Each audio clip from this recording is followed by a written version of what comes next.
정치사를 보려면 주요 정치 세력들을 먼저 봐야 됩니다. 어떤 주요 정치 세력이 있었나? 그 주요 정치 세력들 간의 역학관계가 어떻게 되는가를 봐야 정치의 역사, 정치사를 제대로 이해할 수 있습니다. 자, 조선 후기에는 어떤 정치 세력이 있었냐?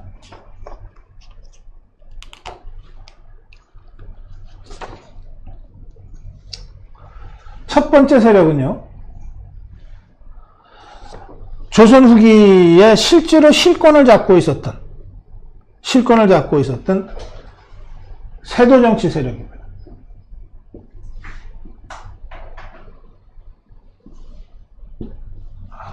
이거 기득권이라고 해도 됩니다. 이게 안동 김씨, 풍량 조씨. 이 세도 정치라고 하는 건 뭐냐면 왕비 집안이 다스린다는 거예요. 왕비의 집안. 왕이 다스리면 왕권이 중심이 돼서 가는 건데 왕권이 아니라 왕비 쪽 집안, 외척들. 그러니까 이 안동 김씨는 안동 김씨의 규수가 왕비가 계속 되는 거예요. 풍량 조씨 가문의 규수가 왕비가 되는 거예요. 그래서 그 왕비 쪽의 사람들, 이 외척들이 세도를 잡고 있는 거죠. 권세를 잡고 해두는 거. 이런 겁니다. 맨 마지막에 이 세도 정치의 마지막 흔적이 민씨입니다. 이거 우리가 민비라고 부르거나 명성황후라고 부르는 사람입니다. 두 번째 세력이 왕권 세력입니다. 이 왕권 세력의 대표가 대원군이죠. 그 다음에 이게 이제 갑오경장 세력입니다. 김홍집 이런 사람들이죠. 이 사람들은 이 세도정치 세력은 이미 수십 수백 년간 조선시대에 그 기득권으로 권세를 누려왔기 때문에 왕조가 망하고 있어도 자신들의 기득권만 지키면 뭐든지 할 수 있는 세력들입니다. 이들에게는 필요하면 청나라도 원군이고 필요하면 러시아도 원군입니다. 이들이 친청 세력 또는 친러 세력이 됩니다. 자기들의 권력을 유지하기 위해서는 러시아도 좋다, 청나라도 좋다. 그래서 이 민비, 이 명성황후가 이들과 이제 격렬하게 투쟁을 하는데, 그렇죠? 왕비 쪽의 외척 세력이 왕권을 강화해야 되겠다는 이 대원군 세력하고 격렬하게 투쟁을 하지 않습니까? 하는데, 이때 대원군을 제압하기 위해서 민비가 끌어들이는 세력이 청나라 세력이에요. 민비가 청나라의 힘을 받아서 대원군을 제압하죠. 그래서 대원군이 중국에 끌려가서 유폐 생활을 합니다. 청나라로 안 되니까 다시 러시아를 끌어들입니다. 이게 아관파천이에요. 이것도 민비 세력이 하는 겁니다. 이 과정에서 친러파의 거두가 나타나는데 이게 이완용입니다. 이완용은 지금은 친일파의 대표로 알려져 있지만 실제로는 친러파에서 시작합니다. 친러파에서 시작하다가 러시아가 일본에 지잖아요. 러일 전쟁에서. 그 다음부터 일본파가 됩니다. 친일파가 되는 거예요. 자, 세 번째 세력은 체제 내 개혁. 왕조가 무너져가는 것이 눈에 보였어요. 근데 이 왕조를 포기할 수는 없어. 그렇다고 해서 세도정치 세력처럼 기득권만 완강하게 붙잡고 있어서 이 왕조가 무너지지 않으면 좋겠는데 그럴 것 같지는 않아. 뭔가 이 왕조, 조선 왕조를 다시 지키고 부흥시키려면 개혁을 해야 되겠어. 개혁. 체제 내의 개혁. 봉건 질서는 그대로 두고 봉건 질서 안에서 잘못된 부분을 고치는 체제 내 개혁을 해야 되겠다. 체제 내 개혁파가 나옵니다. 첫 번째 나타난 세력이 실학파입니다.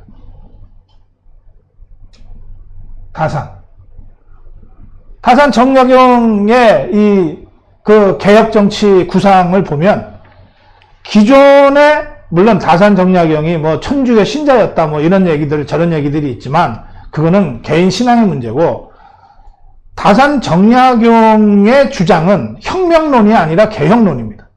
대표적으로 민부론이라는 데서 그걸 확인할 수 있어요. 다산이 주장한 민부론이라는 데서 민보론이라는 데서 이걸 확인할 수 있습니다. 민보론은 뭐냐면 1860년대 전국에서 먹고 살기 힘들다. 세금이 너무 많다. 삼정이 문란해지고 백골징수와 같은 말도 안 되는 요즘으로 따지면은 세금이 갑자기 1000배 이상 오르는 이런 이 세금 폭탄 시대가 되니까 국민들이 전국에서 들고 일어납니다. 그게 밀란입니다. 밀란인데 그 수많은 밀란의 끝에 동학혁명이라고 하는 것이 발생하는 거거든요. 동학혁명도 처음에는 밀란에서 시작된 겁니다. 고부밀란. 전라도 고부 지역에서 벌어진 밀란이 확대되어 갖고서 동학혁명이 되는 거거든요. 수많은 밀란들이 벌어지는데 이 밀란이 벌어지면 그 지역에 있는 지주나 관료나 기득권 세력들이 다 참사를 당하잖아요. 그 상황에 대처해서 다산 정약용이 주장한 게 민보론이에요. 뭐냐? 이런 밀란이 날 때를 대비해서 민간 의용대를 조직해 놓자. 민간 의용대를 조직해서 밀란을 일으킨 반란 세력이 쳐들어올 때 관군만 갖고서는 대응하기가 어려우니 민간의 예비군 의용대 조직을 평소에 잘 훈련하고 조직해 있다가 밀란이 발생해서 반란군이 쳐들어올 때 관군과 민간의 의용대가 연합해서 물리치자. 라고 하는 주장이 민보론이에요. 그러니까 다산 선생은 단 한 번도 혁명으로 봉건 체제를 무너뜨리자, 반란을 일으키자고 주장한 적이 없어요. 어디까지나 조선이라는 봉건 체제 안에서 탐관오리들을 징치하고, 그게 목민심서입니다. 탐관오리들을 징치하고 원래대로 원시유교로 돌아가서 대동사회를 구현하자. 그러니까 체제 내에서 개혁하자는 주장을 다산 선생이 한 겁니다. 이게 실학파예요. 동시에 이 실학파의 흐름을 잇고 김성규의 양전사업이 나옵니다. 저는 김성규라는 사람이 조선 후기를 살았던 우리 그 공무원 관련돼 참으로 체제내 개혁에 전형이 되는 사람이라고 봅니다. 이 사람은 벼슬을 살 때 이제 지방관으로 가면 가장 먼저 양전 사업을 했다 그래요. 이 사람이 한 양전 사업에 기록이 남아 있어요. 두 군데인가 세 군데에서 양전 사업을 했는데 자기가 그 지방관이 됐을 때 그 양전의 기록이 남아 있습니다. 양전이라는 게 뭐냐면 계량한다. 컬큘레이션, 계량한다. 그러니까 잰다는 거예요. 뭘 재나? 전을 잰다. 밭을 잰다. 논을 잰다. 맞아, 땅을 잰다는 거예요. 양전이라고 하는 게 호구조사한다는 뜻이에요. 그러니까 세금을 매기려면 당시에는 농업사회였기 때문에 땅이 얼마고 밭이 얼마고 논이 얼마고 여기에 소출이 얼마가 나니까 세금 얼마다 이렇게 때리는 거거든요. 이것을 계량하는 것이 양전사업이에요. 이게 왜 중요하냐? 보통 내가 농사를 짓다가 뭐 집안에 아픈 사람이 있어서 내 땅을 팔고 그 땅에서 계속 소작을 짓는다 그러면 이건 내 땅이 아니잖아요. 이게 60년 전에 있었던 일인데 지금도 여전히 그게 내 땅으로 기록되어 있으면 나는 꼬박꼬박 내 땅과 관련된 세금을 내야 되는 거예요. 그러니까 이 조세 호구 사업이 땅이 얼마고 밭이 얼마고 소출이 얼마고 이거는 누구 땅이고 하는 이 세금을 매기는 기본이 제대로 정비가 안 되니까 땅은 다 힘 있는 사람들한테 빼앗겼는데 세금은 여전히 서민들이 내게 되는 이런 잘못된 가렴주고 현상이 계속 벌어지고 있다는 것을 보고 가난한 서민들을 다시 이렇게 세우려면 그리고 조선이라는 농업국가의 근본인 소농들을 다시 키우려면 엉클어져 있는 토지조사 사업부터 다시 해야 되겠구나. 세금 체계부터 다시 매겨야 되겠구나. 그래서 양전사업을 하는 거예요. 이 땅이 누구 땅입니까? 이건 소출이 얼마 나옵니까? 이거 다 조사하는 거예요. 그래서 기록으로 남긴 겁니다. 그 기록이 남아있는 거예요. 이거는 기득권 세력의 근본을 흔드는 개혁사업이기 때문에 엄청난 저항을 받게 돼 있어요. 이 저항을 이 김성규라는 사람이 온몸으로 버티면서 양전사업을 해낸 겁니다. 전국적으로는 못했어요. 이 사람이 지방간으로 가 있는 지역에서는 했어요. 그러니까 이렇게 해서 세금의 근본인 토지관계를 다시 정비를 하니까 그 지역의 서민들이 불만을 가질 이유가 없죠. 김성규가 가는 곳에는 있을 것 같은 밀란이 있을 것 같은 지역에서도 김성규가 가서 양전사업을 하면 모두가 다 행복해지는 거예요. 이런 식으로 체제 내 개혁운동을 행동으로 했던 사람이 바로 김성규라는 사람입니다. 네 번째가 이 사람들의 실학파의 체제 내 개혁, 김성규의 양전사업의 흐름을 연결해서 받아낸 세력이 어디냐? 갑신정변 세력입니다. 김옥균. 갑신정변에 대해서는 제가 따로 설명 안 할게요. 네 번째가 혁명 세력입니다. 이 혁명 세력이 동학혁명을 일으킨 겁니다. 혁명 세력은 이 봉건적 질서로는 도저히 문제가 해결 안 된다고 본 거예요. 그래서 조선 왕조 봉건 질서 자체를 타파해야 되겠다라고 생각하게 된 것이고, 그런 생각을 하게 될 때는 철학적 기반이 먼저 마련이 돼야 되죠. 기존의 지배 이데올로기인 유교와는 완전히 다른 새로운 철학, 그게 동학이었습니다. 인내천 사상, 사람이 곧 하늘이다 하는 이 새로운 종교 철학으로 무장된 사람들이 기존 질서를 완전히 무너뜨리고 새로운 대동사회를 건설해야 되겠다고 나선 게 동학이에요. 1890년대, 1890년대, 1900년대 이때 이제 이 네 세력이 서로 치고받으면서 망해가는 조선 왕조의 정치 역사를 만들어내는데, 그 중에서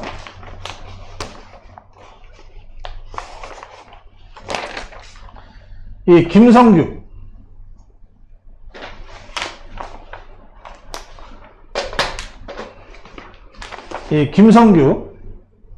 하고 전봉준, 동학혁명의 리더 전봉준, 이 두 사람의 관계가 이렇습니다. 이 고부밀란이 동학혁명으로 확대되면서 동학 농민군이 파죽지세로 밀고 들어가서 어디를 장악하냐면 전주성을 장악합니다. 전주성을 점령해요. 전주성을 점령하는데 이때 전주성의 성주가 책임자가 김성규였어요. 그리고 이 전봉준과 김성규가 한 사람은 체제 내 개혁자고 한 사람은 혁명 세력인데, 이들이 잘못된 토지 제도를 바꿔야 되겠다, 잘못된 세금 제도를 바꿔야 되겠다, 그거 하는 데 대해서는 생각이 같았던 거예요. 그래서 이 두 사람이 정치적 타협을 본 것이 집강소입니다. 이것을 우리는 역사에서 전주성 화약이라고 부릅니다. 전주성 화약, 화해, 화약, 협상, 전주성 화약이라고 합니다. 세상에 이런 적이 없어요. 정부 대표와 반란군 대표가, 혁명군 대표가 만나서 야, 너나 나나 생각이 같으니 우리 더 이상 싸우지 말고 여기서 일정한 개혁을 한번 해보자. 그게 국민을 위해서 좋고 나라를 위해서 좋고 당신이나 나한테도 좋지 않냐. 이렇게 정치적 타협이 이루어지는 거예요. 이게 1년 갑니다. 1년 동안. 집강소 시대가 됩니다. 이 집강소 시대를 체제 개혁파였던 김성규와 혁명의 지도자였던 정봉준이 합의하는 거예요. 그런데 1년이 지나서 청일전쟁 나고 마침내 일본이 청나라를 배제한 다음에 동학혁명군을 진압하기 위해서 나타나죠. 다 이게 뒤에 이 세력들의 꼬드김을 받고 하는 것인데, 첫 번째 세력. 하니까 혁명군이 맞서서 싸움을 다시 하게 되죠. 그래서 2차 기이, 이 백산전투가 벌어지는데, 이때 여기서 전봉준이 진단 말이에요. 동학혁명군이 완전히 참패하고 뭐 주문 외우고 가면은 총알이 피해간다 그러면서 무모하게 돌격했다가 거의 전멸당하거든요. 그러면서 전봉준이 도망가고 하다가 함께 도망갔던 마지막 측근한테 배신당해서 밀고 당해갖고서 잡혀옵니다. 그때 그 전봉준을 전주성에서 먼저 신문을 합니다. 전주성에서 신문을 해요. 그 신문한 사람이 김성규입니다. 그 신문에서 나온 그 신문 조서가 전봉준 공초라고 부릅니다. 공초. 신문 조서를 옛날에 공초라고 불렀어요. 전봉준의 공초를 작성한 사람이 바로 김성규입니다. 그러니까 이게 1894년 5년 이때입니다. 이때 기울어져가는 왕조, 조선왕조를 두고 이 왕조를 어떻게 할 것인가를 두고 체제 개혁파의 리더격인 김성규와 혁명 세력의 리더격인 전봉준이 이렇게 둘이서 서로 노선이 달라서 싸우다가도 전주성 화약이라고 하는 걸 성립시켜서 직강소 개혁을 1년간 또 같이 손잡고 하다가 그 다음에 이 화약이 깨져서 다시 전쟁이 벌어져서 전봉준이가 패퇴하고 도망가다가 잡혀서 돌아왔을 때 바로 그 전봉준을 너는 왜 이런 짓을 했는가라고 공초한 사람이 바로 김성규가 되는 거예요. 체제 개혁파의 흐름과 혁명파의 흐름이 이렇게 서로 엇갈리고 대립하고 한때 손잡다가 다시 흩어지고 했던 것이 조선 후기의 정치사입니다. 이 과정에서 김성규는 전봉준을 혁명군 반란군 대장이지만 인격적으로 훌륭하다라고 인정을 했고, 전봉준도 비록 조정의 신하지만 김성규는 깨끗하고 담백한 사람이다라고 인정을 합니다. 영웅은 영웅을 알아보는 거죠. 이게 우리 정치사예요. 이게 우리의 정치사입니다. 무너져가는 왕조를, 무너져가는 나라를 다시 바로 세우기 위해서 한 사람은 체제 내 개혁으로 평생을 일관했고 한 사람은 혁명의 길로 들었습니다. 그 두 리더가 운명적으로 조우하는데 서로 적장으로 만났다가 협상의 대표로 만났다가 함께 손잡고 개혁을 하는 파트너가 됐다가 다시 적장으로 만났다가 한 사람은 신문관으로 한 사람은 죄인이 되어서 왜 나는 이런 혁명 행동을 했는가를 공초하고 그것을 진술하는 관계가 되는 거죠.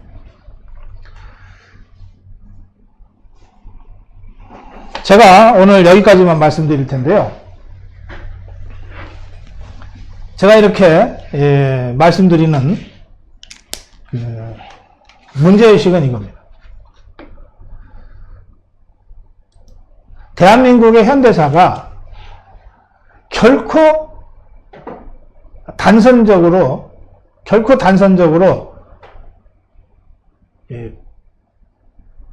아주 단순하게 이렇게 이루어지고 흘러온 것이 아니다. 어느 나라 역사나 그렇겠습니다만 조선이 무너지고 결국은 식민지로 전락하는 과정에서 기존 질서를 유지하려고 했던 수구 세력도 있었고 또 그 기존 질서 유지를 위해서 러시아도 좋다, 청나라도 좋다 그랬던 친일파, 친청파, 친러파들이 반로했던 그 부끄러운 역사도 확실히 있고, 그런가 하면 왕권을 다시 회복하기 위해서 온갖 무리수를 쓰다가 자멸을 하게 되는 왕당파도 있고, 또 그런가 하면 조선왕조를 어떻게든 지켜내기 위해서 할 수 있는 모든 체제내 개혁을 주장하고 행동으로 보여준 그런 체제내 개혁파도 있고, 실학파, 김성규, 갑신정변 세력들. 그런가 하면 이 체제는 도저히 고쳐서 쓸 수 없을 만큼 이미 무너졌으므로 차제에 완전히 새로운 질서를 만들자고 하는 혁명파도 있었다는 거예요. 그런데 그 혁명파와 그 개혁파가 그냥 처음부터 서로 죽이자 이러고 달려들었던 게 아니다. 서로 입장은 다르지만 존중할 땐 존중하고, 입장은 달라서 서로가 전장에서 칼을 마주쓸 때는 섰으나 그러나 정치적 대타협을 이루어내기도 하고, 손잡고 개혁 파트너 역할을 하기도 하고, 그러면서 서로 간에 존중하고, 비록 적이지만 훌륭하다 라고 하는 상대방의 존중, 그럼에도 불구하고 다시 적으로 돌아서서 서로 칼을 겨누고, 한 사람은 신문관으로, 한 사람은 죄인으로, 이랬던 우리의 다이내믹한 역사가 있다. 이 모든 것이 대한민국의 역사다. 부끄러운 것은 부끄러운 대로, 왕비를 배출했다고 하는 그 권세 하나만으로 기득권을 수십 년간 누려왔던 그 부끄러운 역사는 그것대로, 그 기득권을 지키기 위해서 친청이면 어떻고 친놈은 어떠냐라고 했던 이 부끄러운 역사는 그것대로 대한민국의 역사의 한 부분이고, 그 외척의 소나기에서 벗어나기 위해서 온갖 파렴치한 행동을 일부러 연출하면서 마침내 고종을 앞세워서 왕권을 회복하려고 노력했다가 좌절한 대원군의 역사 또한 우리 현대사의 소중한 한 모습이고, 그런가 하면 목숨 바쳐 가문을 이어서 체제내 개혁을 위해서 노력했던 실학파, 그 연장선에 있는 개혁파, 갑신정변의 영웅들, 그리고 정변과 같은 방법이 아니라 끝까지 체제 내 관료로서 자신의 길을 지켜가면서 한 번도 개혁 의지를 꺾은 적이 없었던 김성규 같은 인물도 바로 대한민국의 자랑스러운 영웅의 한 모습이다. 마지막으로 이런 세상 더 이상 의미 없다, 갈아보자고 했던 동아혁명의 지도자도 대한민국의 한 부분이다. 이 모든 것이 큰 흐름으로 엮여져서 한강물, 요즘 보이는 바로 저 진흙벌 투성이의 이 한강물과 같이 도도하게 서해로 내려가는 이것이 대한민국의 역사였다. 이 역사를 온전하게 이해하는 것이 지금의 우리에게 필요하다고 제가 생각합니다. 여기서 다른 거 다 나쁜 거다. 세도정치, 외척세력, 왕당파, 왕권 강화론, 무슨 체제내 개혁 웃기는 소리 마라 다 배제하고 오로지 정봉준만 살 길이었다. 지금 좌파들이 이런 식으로 대한민국의 근현대 역사를, 이 근현대 역사의 다이내믹스, 역동성을 왜소화시키고 편가르기를 하고 있어요. 그 편가르기의 연장선에 동학혁명 희생자들 보상 얘기까지 나오는 지경이에요. 대한민국 역사를 왜소화시키지 마라. 이 모든 것이 다 대한민국의 역사였다. 이런 도도한 흐름 속에서 비록 길은 달랐으나, 생각이 다르고 행동이 다르고 길은 달랐으나 서로를 인정하면서 각자의 길을 담대하게 걸어갔던 이런 대한민국의 영웅들을 우리가 제대로 이해하고 우리 역사를 사랑해야 되겠다. 제가 그런 문제의식으로 이제 근현대 정치사의 첫 번째 강의를 시작했습니다.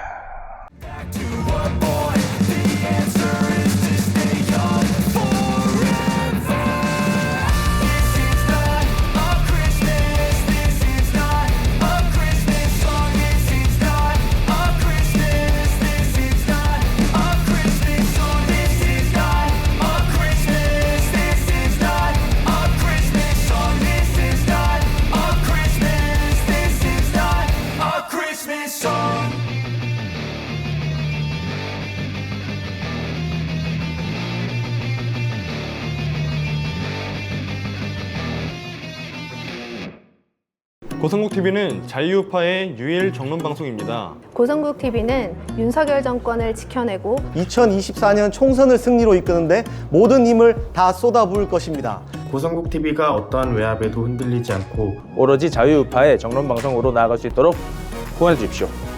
지금 바로 010-9045-3010으로 전화 주십시오. 정론 방송으로 보답하겠습니다. 감사합니다. 고성국TV 화이팅!